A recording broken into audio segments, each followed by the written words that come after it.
Welcome top news today. Trump photographed during a meeting on tax reform on January 31. By Andrew HarrerBloombergGetty Images.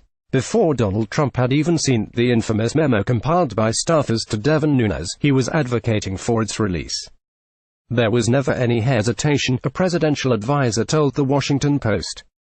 Wanted it out. Trump's calculation is personal. He reportedly believes the memo constitutes proof that the deep state is out to get him, and he's set to approve its release as soon as Friday.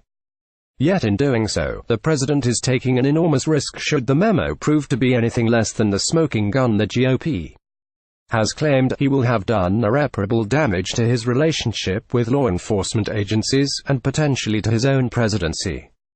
Trump's eagerness has put him at direct odds with FBI head Christopher Wray, whose agency released an unusual statement on Wednesday citing grave concerns about material omissions of fact that fundamentally impact the memo's accuracy.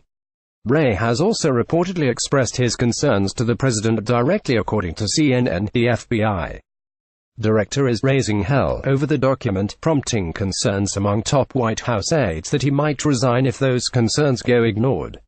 A former DOJ colleague of Wray's told Politico that such concerns are unwarranted, saying that Wray will tough this one out. He will understand his leadership is needed. Worse, there's growing concern among White House aides that Nunes's memo isn't all that Trump's allies, who have dutifully whipped the president's base into a frenzy over the document, have made it out to be. Several White House aides who have seen the memo are fairly underwhelmed.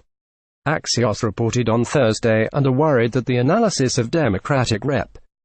Adam Schiff, who has said that the memo does not in any way impugn the Russia investigation, or provide any basis for firing any of the personnel involved, could hold true.